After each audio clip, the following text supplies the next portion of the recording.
Hello दोस्तों, इस video में हम लोग सॉल्व करने वाले हैं लेसन 9 का क्वेश्चन 2। सबसे पहले क्वेश्चन समझते हैं, क्वेश्चन में हमें करना क्या है।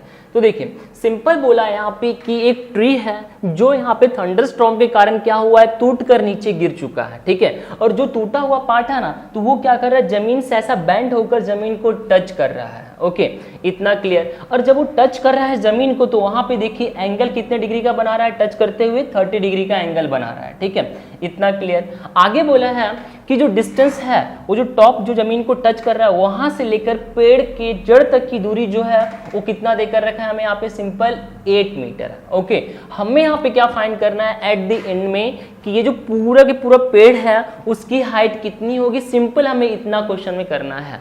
तो देखिए इस पूरे फिगर को मैंने सिंपल यहाँ पे ये ट्रायंगल के फॉर्म में शो कर रहा है, तो मैं सिंपल यहाँ पे ट्रायंगल बना लिया, जिसमें यहाँ पे जो ये है ये 30 डिग्री यहाँ पे एज इट इज इसके ऐसा। उसके बाद फिर यहाँ पे इसका जो जड़, ये टॉप से लेकर यहाँ पे पेड़ की जड़ तक की दूरी कितना है, 8 मीटर, ये हो गया। अब यहाँ पे सिंपल देखेंगे तो पेड़ की हाइट बताना है। तो देखिए सिंपल ये बेंड होकर मुड़ा हुआ है पेड़, तो ये और ये दोनों को मिला देंगे तो पेड़ की टोटल हाइट हमें मिल जाएगी।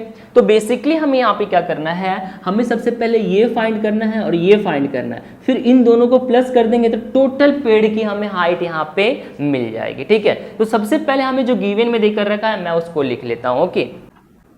ओके, तो सिंपल हमें यहाँ पे ए बी गिवन में है 8 मीटर और उसके बाद एंगल 30 यहाँ पे क्या कर रहा है, ये थीटा बना रहा है। ओके, अब आपकी मर्जी, सबसे पहले आप चाहो तो इसको फाइंड करो या फिर आप इनको फाइंड करें। ठीक है, तो देखिए सबसे पहले मैं यहाँ पे ये परपेंडिकुलर, यहाँ पे देखिए चूंकि यहाँ पे हमारे पास थीटा कहाँ है, यहाँ पे, तो थीटा यहाँ पे, तो परपेंडिकुलर कौन सा हो जाएगा, ये बेस कौन सा हो जाएगा हमारे पास, ये हो गया बेस, और हाइपोटेन्यूज हमेशा 90 डिग्री के सामने वाला साइड। ठीक है, तो देखिए हमें गिवन में देके रखा है एक साइड, दूसरा साइड हम लोग आराम से फाइंड कर सकते हैं। तो मैं यहाँ पे सबसे पहले फाइंड करता हूँ ये परपेंडिकुलर। ठीक है, तो देखिए इस फॉर्मूला के अकॉर्डिंग यहाँ पे कौन सा ट्रिग्नोमेट्रिक रेशियो है जिसके अंदर हमारे पास बेस और उसके बाद यहाँ पे हमारे पास परपेंडिकुलर का रिलेशन बन रहा है। तो देखिए tan है, tan के अंदर आपको क्या दिख रहा है, बेस और परपेंडिकुलर, है ना। तो मैं सिंपल tan का यूज कर सकता हूं, तो मैं यहाँ पे लिख लेता हूं इन ट्राइंगल ABC, है ना। इस ट्राइंगल ABC के अंदर सबसे पहले हम लोग क्या यूज कर रहे हैं, tan, है ना।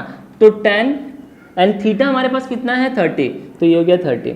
अब tan का सिंपल हमारे पास फॉर्मूला क्या है, तो परपेंडिकुलर अपॉन बेस, तो यहाँ पे आ गया परपेंडिकुलर अपॉन बेस। परपेंडिकुलर हमारे पास कितना है, तो देखिए ये हमारा परपेंडिकुलर है, तो BC अपॉन क्या हो जाएगा, AB। तो यहाँ पे परपेंडिकुलर हो गया हमारे पास BC एंड बेस हो गया हमारे पास AB। ठीक है, अब सिंपल हमें क्या करना है, जस्ट इसकी वैल्यूज को पुट करने हैं। तो देखिए tan 30, तो यहाँ पे tan 30 की वैल्यू क्या है इस टेबल के अकॉर्डिंग, तो यहाँ पे हमारे पास कितना है, 1/√3। उसके बाद यहाँ पे BC, तो BC की वैल्यू हमें नहीं पता है, तो ये तो एज इट इज आ गया।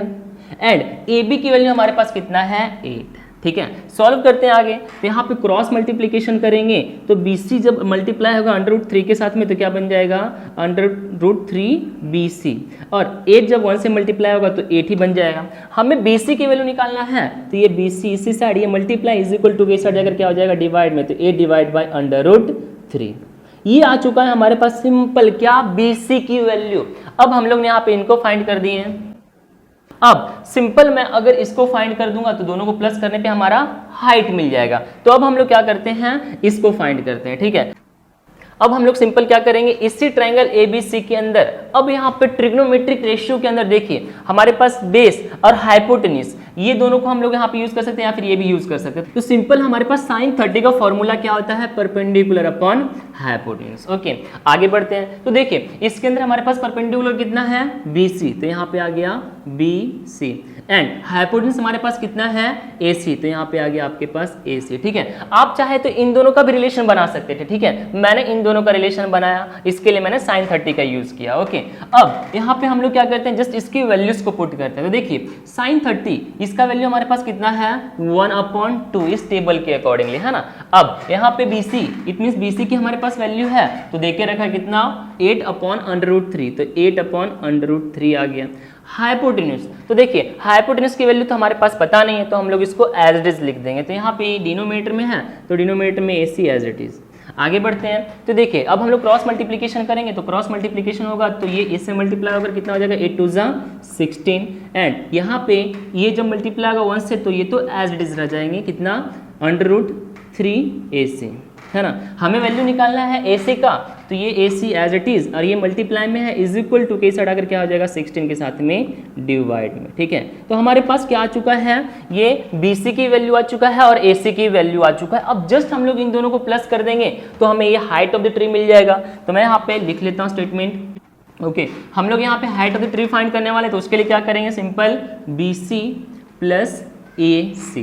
तो देखिए बी सी की वैल्यू हमारे पास कितना है 8/√3, ए सी की वैल्यू हमारे पास कितना है 16/√3।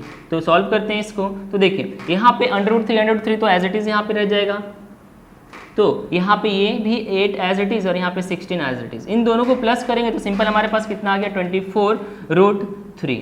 अब यहाँ पे हम लोग इतना में भी इसको हम रहने दे सकते हैं, लेकिन कभी भी हमारा डिनोमिनेटर जो है ना वो रूट में नहीं होना चाहिए। तो इसको सॉल्व करने के लिए हम लोग रिमूव करने के लिए सिंपल क्या करते हैं, रेशनलाइजेशन। तो रेशनलाइजेशन में सिंपल हम लोग क्या करते हैं, नीचे साइड ऊपर साइड दोनों क्या करते हैं, इसको हम लोग मल्टीप्लाई कर देते हैं। तो यहाँ पे √3, यहाँ पे भी √3। तो देखिए इसके बेसिस पे क्या हो जाएगा, √3 जब √3 से मल्टीप्लाई होगा तो नीचे में सिर्फ और सिर्फ 3 बच जाएगा, एंड ऊपर में जब ये 24 से √3 मल्टीप्लाई होगा तो 24√3 बन जाएगा। अब ये कैंसिल होगा तो 3 1 जा 3 8 जा। तो सिंपल हमारे पास आंसर कितना आ चुका है, ये नीचे कुछ नहीं, ऊपर में सिर्फ और सिर्फ क्या बचा 8/√3। तो आंसर आ चुका है हमारे पास 8/√3, ठीक है।